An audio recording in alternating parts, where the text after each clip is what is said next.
what appears on the front or at the entrance to be just a mere illegal dump by passerby. As we come 120 meters inland, we discover that this is a dump that has been operating for probably months, if not years.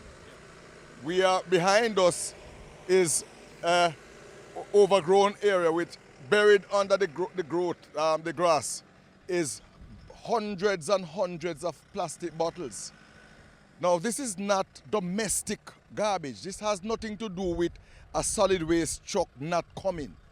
This is business people, commercial entities who fail to make proper arrangement to remove their solid waste that is generated from their profit. And so they organize with people to come and discard it in open lots such as these. And we have seen this all over Jamaica, where the open lots, once it is clear that nobody will see you, people just reverse in, dump, and move on. It's not good, it's not right, it's not how we build a country. And we are appealing to businesses once again, not just in St. Elizabeth here, but all over the country. Please make proper arrangement to dispose of the solid waste that your business generate. We cannot keep chasing you down into every little open lot, every little piece of bush somewhere to clean up behind you. It is very costly, it's time consuming, bad for the environment, it's a health hazard. We just passed some big tires out there, loads of mosquito. Not helpful. And we really can do better. And we appeal to the consciences now. We have to do better. Okay, this is not what St. Elizabeth represents. This is not what Jamaica represents. We are better than this. Mayor? Thank you, Executive Director. I think I want to endorse what is happening here today.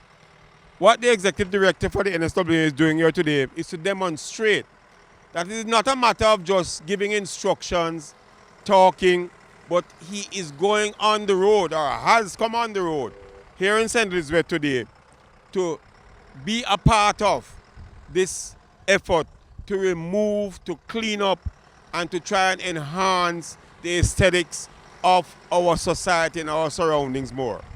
And the message that he's sending out is critical, that we as a people have to. We simply have to try and see if we can be more conscious, more caring, more responsible in terms of how we dispose garbage so that we can be more effective in helping our society to be more clean and rid of diseases and other ailments. So today I want to welcome the Executive Director to St. Elizabeth, to this area, and to endorse this effort in us going around, identifying these locations of illegal dumps and making that necessary move to clean them up somewhat. Thank you.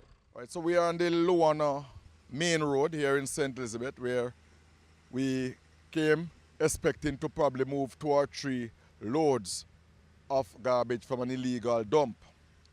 Lo and behold, as we walk inland, about 120 meters from the main road, we discover that we have garbage dumped all over the place.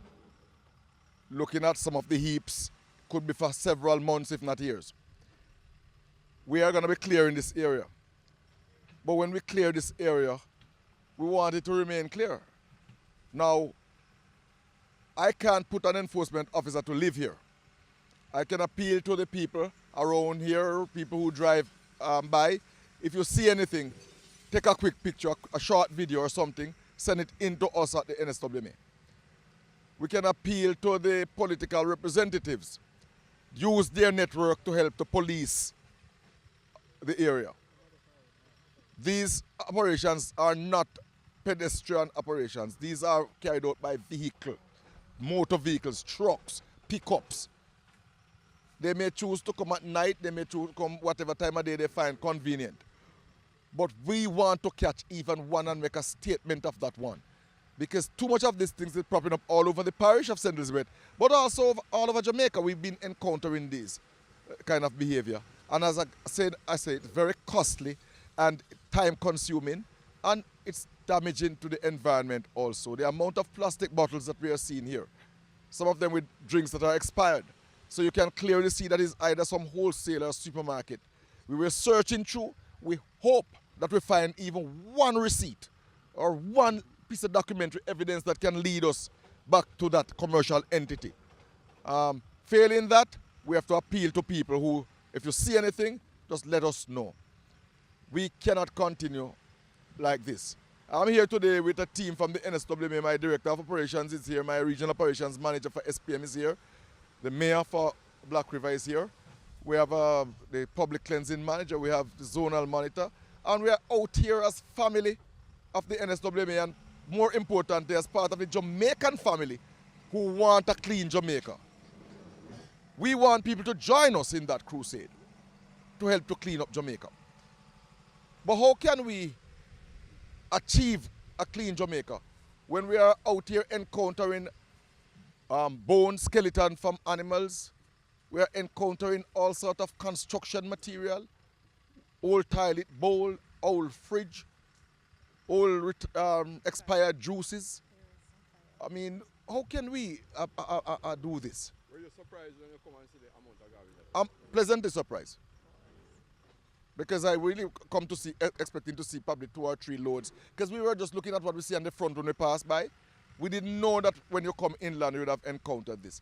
But one thing I'll tell you, make no mistake about it, we're going to watch this space. We're going to watch this particular space. We're going to clear it totally, and we're going to watch it. The mayor is on board with it. We have a commitment from some of the residents. We're going to watch it, and we will catch somebody, and they will pay dearly for what they are doing here. It's wrong.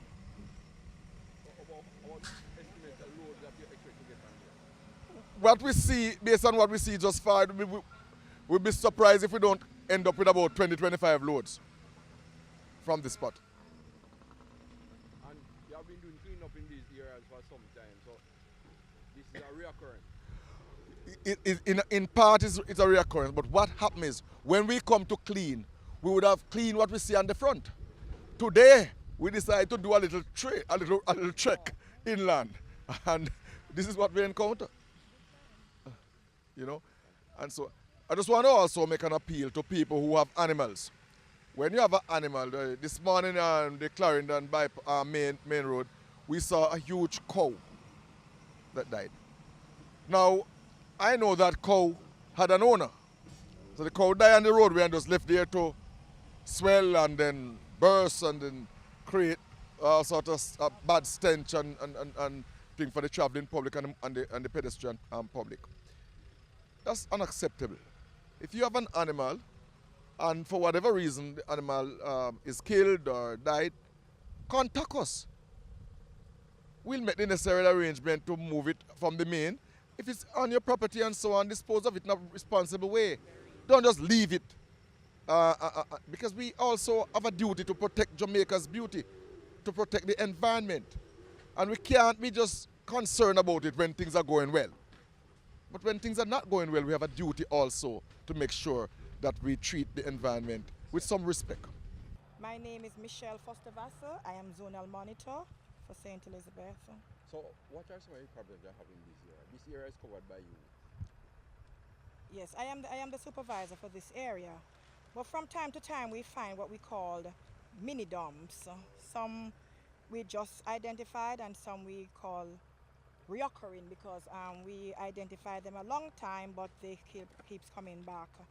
But we are here today with the executive director to try to clean up the ones that we have identified so far. And I want to take this opportunity to thank the executive director for giving us this opportunity and for making the necessary resources available so we can have this activity, because we really need this activity. And we're not going to stop here. We'll be going full force to try to identify these people, and they will be brought to books. Good afternoon, everyone. Derek Sangster, Mayor of Black River, Chairman of the St. Elizabeth Municipal Corporation. I'm standing here out at Luana this afternoon, and with me is the Executive Director of the National Solid Waste, along with the team, the regional manager, other supervisors, where we have identified a large illegal dump. One of the many locations that is causing so much concern throughout the country in terms of the disposal of garbage, in terms of the manner in which persons dispose of the garbage, rather than choosing the right channel of engaging the services of the Solid Waste Authority. And so the executive director is traveling here today to personally see to us clearing up this illegal dump here today. And this is a proactive means of trying to avoid any developments in terms of diseases or other problems resulting from an illegal dump. And we're here at Luana, we're clearing up. As the director said before, there is an unlimited amount of loads here that we might end up getting. But in looking forward, we can't allow this to happen again. So we're going to have to take measures to see how we can redress this problem. And one of the things we're looking at in discussions with the executive director is to put post barriers along here to at least prevent vehicles from going inland into the location where they have been going. We know the culture has a lot to do with it, but we have to take the necessary steps, working along with the solid waste to try and ensure that we prevent this again. Because it would make no sense that 3 months' time we have to come back here again and do the same thing all over again. So we want to just encourage everyone to try and work with the solid waste. We know it is cost, but all things in life are costly. And there's nothing free. And for the beauty of your country, for the safety of your country, for the safety of your citizens and the society, we want to encourage business places, personal individuals, farmers, everyone to try and work with the authorized agency in terms of the disposal of garbage to make the workload a little less for the solid waste department.